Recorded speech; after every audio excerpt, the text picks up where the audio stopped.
Hey everyone, and welcome to the Ask Nicole weekly live stream. My name is Nicole, and sometimes people ask me things about tech and marketing as it relates to small business. Sometimes people ask me things I don't know everything about, and I like to have guests on here. So I'd like to introduce Matt Baya. Now, some of you who've worked with me a long time have heard reference to Matt and have asked if he is a real person. As you see, he's indeed a real person. Either that or I'm very good at computer programming fake people. So Matt is also, he's a WordPress developer with much more experience than me. Also has his own hosting company called Svaha, and I'll put those things on the screen. Matt, thanks for coming on against your will.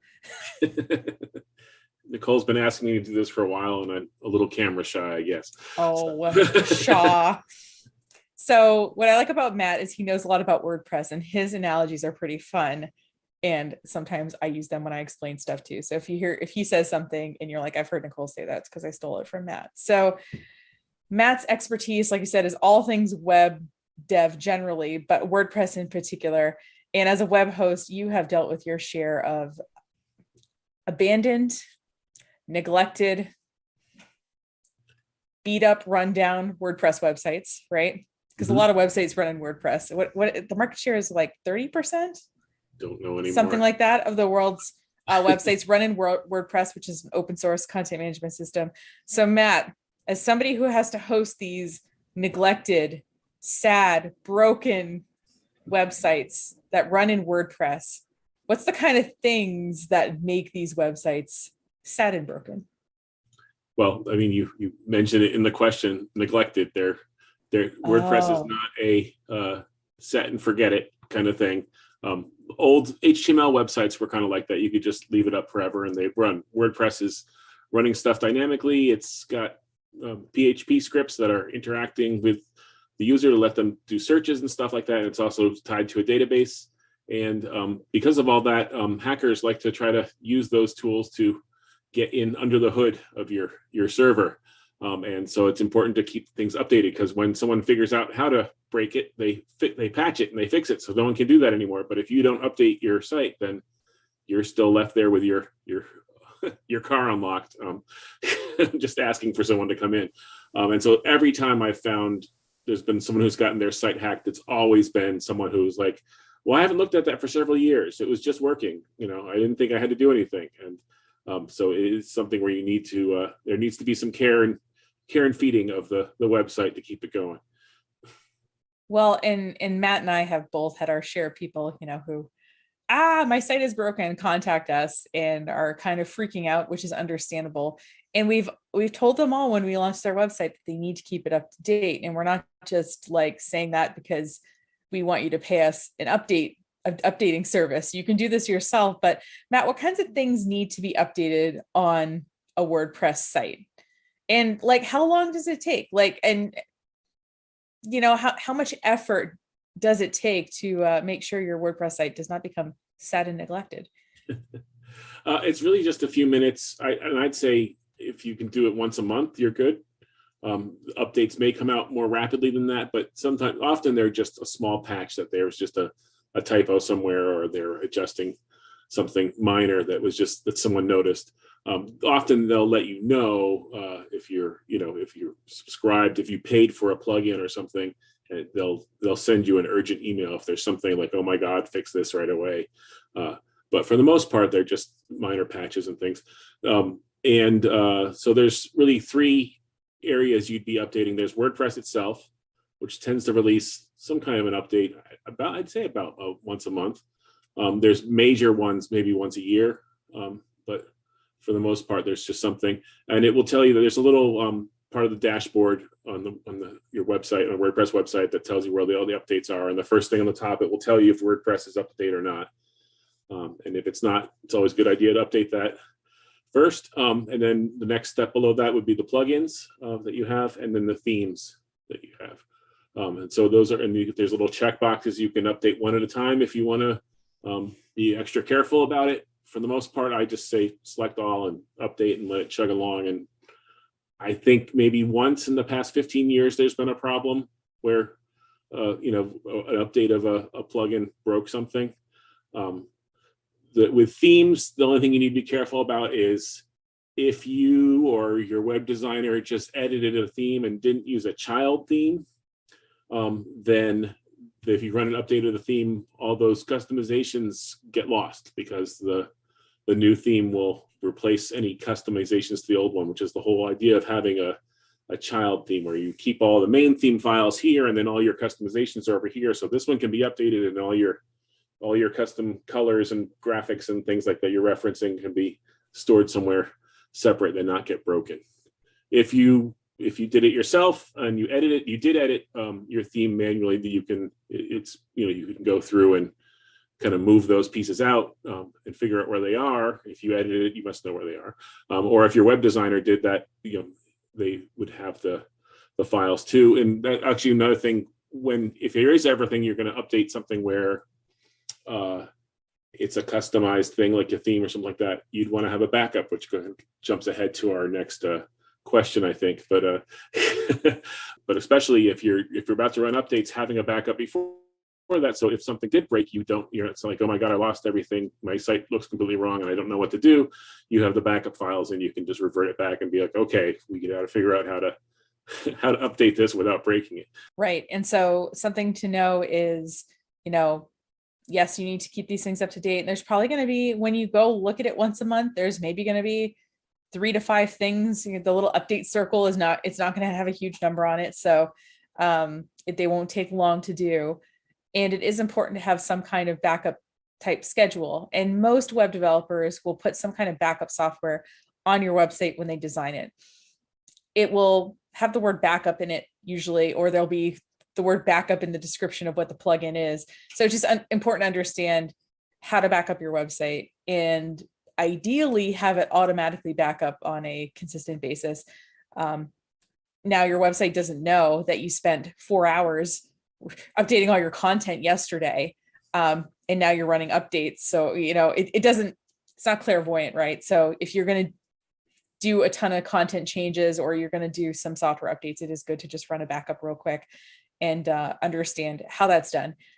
We use Backup Buddy as our backup software, but there's other ones as well. There's trying to think what the other ones are called. I think one of them is called Updraft. Yeah, I forget. I forget. There's tons of them. Probably dozens out there. But and your web host may do backups regularly also. So worst case scenarios, if in the scenario where you updated your theme and you lost all your stuff, you could probably contact your web host and have them restore the file too.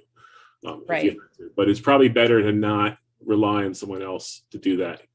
As I know that some web hosts will sometimes say, no, that's only for if there's a problem with the server, then we use those backups, but they're not for your personal access kind of thing. But right. A good web host would never be like, well, we have the files, but we're not going to give them to you. They might be a little snippy about it. Like, we were not supposed to do this, but here, fine. I have had web hosts say that before. And why I host my website with Matt's company and why, he's on the very short list of web hosts that I recommend when I talk to my clients. I don't like to give them just one recommendation. I don't want them to think I'm overly favoring somebody, but someone like me, I know that Matt updates the server gets backed up nightly. I know that. So if a client contacts me, first thing in the morning that something happened, we have yesterday's. But the key is to tell your web designer or your web host right away. Yes. Don't wait. I had a client once wait 3 weeks before telling me, and they were on your server. I don't know if you remember this, Matt. They were on your server, and I contacted you and I said, I don't know why they waited this long, but by then the backups had been, Yeah, we usually only keep a couple of days and then maybe a weekly backup or something like that. Because, if you think about it, every copy takes up that much more space. So the server is not that big, and so we can't keep infinite backups for 30, 60, 90 days or something like that. So the idea is it's there for if something goes boom, we can replace. We'll go back to yesterday or go back to 2 or 3 days ago. But don't never assume that. Can I get last month's? And I see that sometimes other people contact and say, I did something last June and I just realized it's a problem now.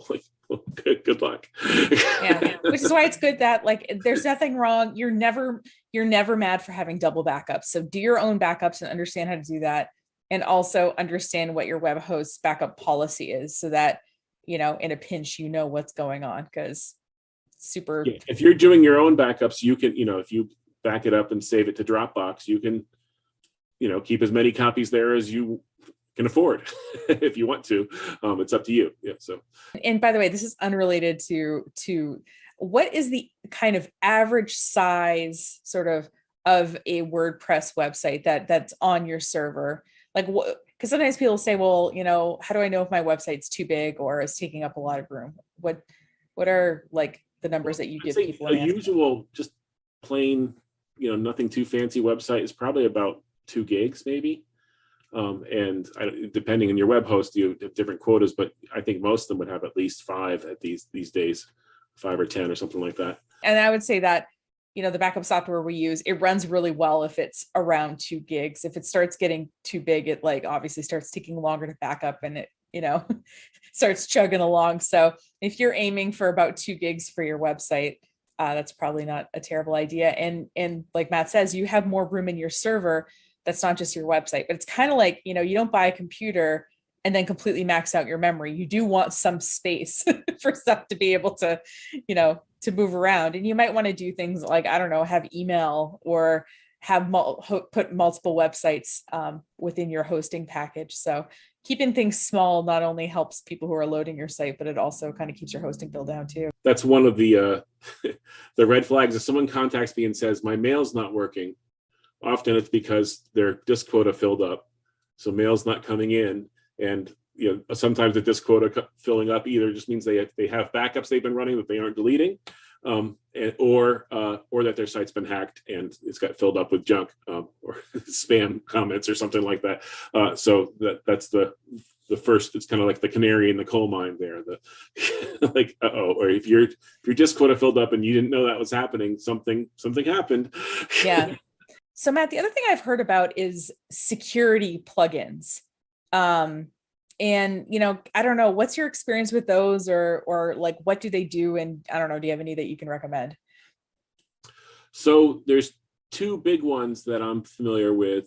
The iThemes Security Pro, which is the one that I happen to prefer. And there's another one called Securi. And it's not that I've heard anything bad about Securi. In fact, the person who made that would present that often at a lot of different WordPress conferences and stuff like that. So certainly I've only heard good things. It just happens to be that the one I'm more familiar with, iThemes Security Pro, is the one that I've picked. But I think either of those would be great. And both of them have I believe, a free version, and then you can pay to upgrade to get some additional features. So you could, if nothing else, I would recommend picking one of those 2 and installing it. And there are other ones out there too. There's probably some other good ones. I haven't really looked because I've been happy with, I found the iThemes Security Pro years ago. I think I even had a different name at one point, then it got bought by the iThemes people, which is the same company that makes up the Backup Buddy software we mentioned earlier too. So I've had good experiences with their support, and so I was happy. And the one of the things I like about it, when you run it, there's a whole like kind of a checkup that it will run on your site. It'll be like, hey, you might want to do these following things. Like my experience is just about all their recommendations are really good. And they're all things that they basically are looking at. Okay, how do hackers get into WordPress sites? Where do they try to sneak in their back door, or where do they try to get in? And they've kind of put extra locks in all those places. And they'll also often have malware scanning. So if somehow someone does upload something to your site that's got something nasty in it, it will scan those files and will quarantine it, take it like, okay, you can't, that's not allowed to be there. And we'll get it out of the way before anything can be done that malicious to your site. And then often people ask me like, well, I just have this little website. Why would a hacker attack my website? Like, there's nothing in my website they'd want. Why would anyone come in here? And the answer is, it has nothing to do with your website. Your website's on a computer on the internet. If they can get in that computer and do something, they can either post junk all over your website to promote other sites, or they can use the computer that your website's running on to attack other sites or to send spam. Or just because they're bored. There's bored teenagers in every country. Mm-hmm. or they even just they get in under the hood with the point where they could do those things, and then they go and sell it to someone else who's, hey, I'm going to buy 5,000 websites that are vulnerable to this thing, and then they can put their spam and all that all at once. So regardless, is nothing to do with your website. If your little website has nothing in it of value, that's not the value to them. The value is that it's on a computer on the internet, and that computer can be leveraged to use to do other things. So you don't want to be a pawn in their game. Right. And I will say a tiny plug for the security plugin. One of my clients didn't update their site. I know, shocker, but everything looked fine. But when you clicked on like a picture or like not even like a link in the menu or anything, but when you clicked on like an item like on their page, it would take you to this weird tutoring website that was like clearly from another country. So sometimes your website looks fine and there's something like in the background. And so it's nice to have a security plugin that's like keeping an eye out for those kind of things too. But Matt, let's say, okay, someone's watching this and something goes horribly wrong, when they're updating their site. They watch this, they're like, oh, bad me. They open it up. There's like 16 or 25 updates. I saw 25 once and I was like, what? They're running the updates and something goes horribly wrong. Besides panicking, what should they do? Well, never panic. Don't panic. It's not worth panic. I mean, it's done, right? Like, so I know people ask me, they're like, how do you do this all day? How do you stay calm? And I'm like, basically, I've done all of this stuff to my own website that I see happening on your site. So like, I've had everything bad happen. That's the definition of an expert, is you've already made all the mistakes. Well, in that case, I am like a super expert. But okay, so they're taking calming breaths and they're not panicking. What on a sort of technological standpoint should they be doing as some first steps? Good question. Let's see. I guess the first thing would be, when you're saying it went wrong during the update, is the site still up? That kind of gauges the emergency level of it. Excellent question. Because it could be that just the updates didn't run correctly. This one plugin won't update and it gave an error, but the old one's still there. And if the site's still running, okay, now you've just got to deal with that. But if the site's down, then that gets to be a little more like, okay, we've got to take a step back. If you were following our advice, you took backups, so you can restore from the backup, or ask your web host or web designer to restore from the backup if you need help with that. And I guess the next thing is, if you can get in kind of under the hood of your WordPress site to the file level, often when there's a problem, especially if you're running updates, it probably was one of the plugins that broke when you're running the update. So you could go in and there's a folder with all the files in it where all the plugins are. You can move them out. I usually make another folder called plugins old or something like that, and move them all out. And then usually the site will come up off, missing any functionality your plugins added, and you can kind of move them back in one at a time and figure out who the culprit is, because usually it's just one thing that got corrupted or didn't. So that way you can get 90% of your site back. All the other plugins can be there. Your site will be up, and then the one broken plugin, the gallery plugin or whatever it is, you can go like re-download that from WordPress, or maybe that plugin's so old that it doesn't work with the newest version of WordPress or your theme or something. In which case, well, now it's time to get a new gallery plugin or a new plugin to replace that one if it's not updated. And honestly, like, I don't know in your experience, but usually when you find the culprit, it's usually some like random plugin that isn't even super important to the website, like a photo gallery plugin, or like, oh, that was an old form software we used to use, but I guess we didn't uninstall. It's not usually anything super critical. It just happens to be conflicting with the stuff that's back there. Which touches on another good piece of advice, is that it might be good to go review your plugins regularly and realize, oh, we're not using that anymore, or this one looks like it hasn't been updated in a while. Maybe we should replace it, or maybe we don't need to automatically tweet everything we post on the website. We'll get rid of that plugin if it hasn't been updated, because that could cause a problem down the road. The fewer plugins the better. It's kind of the less moving parts, less things that can go wrong if you eliminate those stuff you don't really need. The last RFP I ever wrote in my whole life, the client asked for a WordPress site. And the thing with WordPress that you have to understand, if you're just kind of like not really sure what we're talking about, it's open source. And what that means is that the core, or like the WordPress itself, is open. Like we can see all the code, we can do everything. And so what people have done, developers like Matt or whatever, is they've made these themes and these plugins, and sometimes they like sell them, right, to like make money because they spent, 10,000 hours coding this thing. And the thing is that, it's all, you might get your photo gallery from, Bob's development agency, and you might get your, form software from, Gravity Forms. And so all of these people are independently sort of developing things.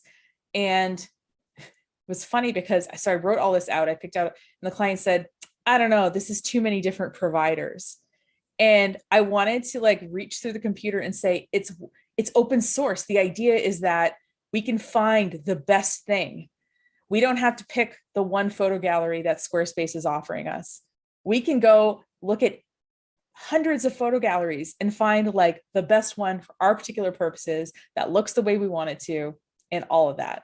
So like, of course, they're all going to be made by different companies. And so we have to understand that, sometimes, Bob's whatever, maybe, Bob is going to decide to become a woodworker and leave WordPress behind and not going to update that plugin anymore. And so occasionally you are going to have to find sort of new solutions, not super often, but, every few years or so, sometimes you're going to have to like replace something. But like, you always say, like, it's like a car, you wouldn't expect to drive your car without any kind of maintenance for like 10 years, right?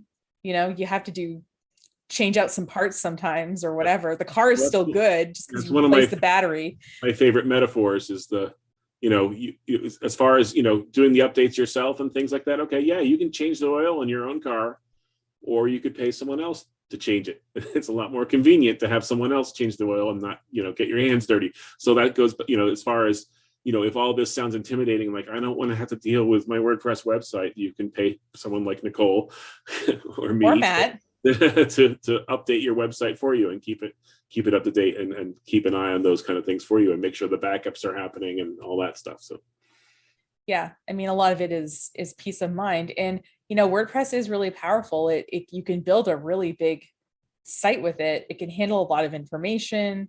It can handle a lot of customization. I mean, we've done like real estate websites that interface with a real estate data feed. I mean, I think you've worked on a website for a radio station that has how many years worth of archives on it? 10, 15? Yeah, it's got a lot. Yeah. So the thing with this software is, yeah, you might build a business website that just has 10 pages and a couple of photo galleries for now. But like, if you decide, oh, I want to like do a little bit more with this, like the software is built to do a lot. And, the other thing too, Matt, somebody might be watching this and, say, well, WordPress, like, we're not pretending that WordPress doesn't have its limits or, use cases where something else would make more sense, right? But we're saying for a lot of people that WordPress is a good solution, even though it is built in PHP, and even though it was originally a blog website. And so there's like a lot of blogging features in the back that you might not want. I don't know there's been other complaints about WordPress. Those are the two I can think of right now, but we're not saying this is like, the best thing ever and will solve everybody's problems, but it's pretty darn good. Would you say that's an accurate representation of WordPress? Yeah. I mean, there's certainly, I see, I talk to some people when they're talking about their website, and if it's just something super plain and easy, often I'll say like, you can use WordPress if you want, WordPress if you want, but you could do something like Squarespace or Wix or Weebly or all those different things that are meant to do very basic, and they're getting more advanced now too. But they're kind of much more easier than there is a little bit of a learning curve to get into WordPress. But on the other hand, if you go to YouTube and search for how do I do this in WordPress, there's going to be someone who's made a video of like, oh, here's how to, adjust your theme to do this. Or that's the nice thing about being open source and having WordPress been around for 15 years, something like that, that there's all sorts of information out there about how to customize and how to do these things.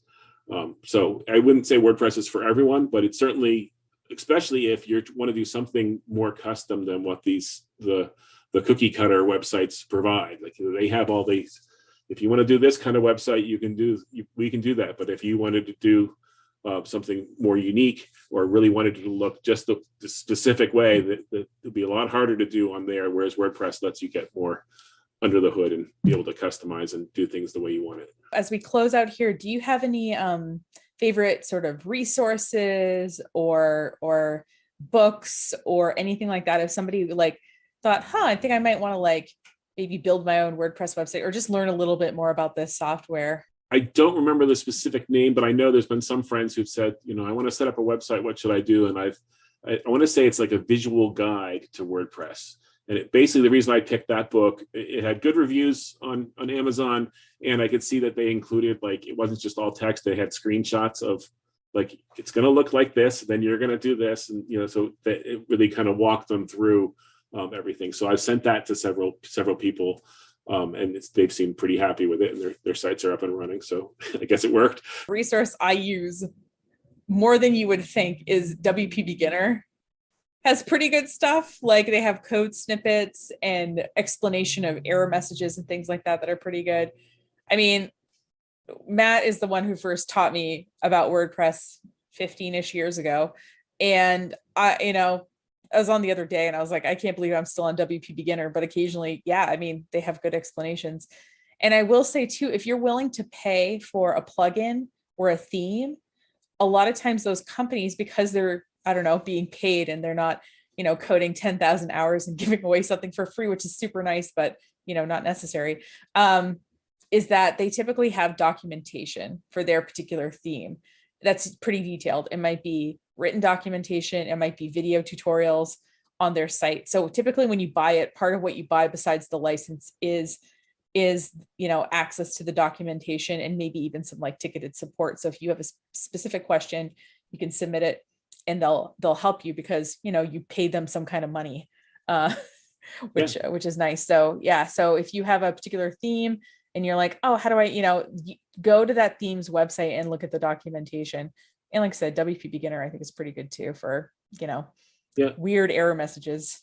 And a lot of plugins will have a kind of free version and a premium version. Same thing with themes. They'll let you, you can use this and it has all these features, but if you want to do some more, we'd like you to pay us $20 a year or something like that, whatever it is.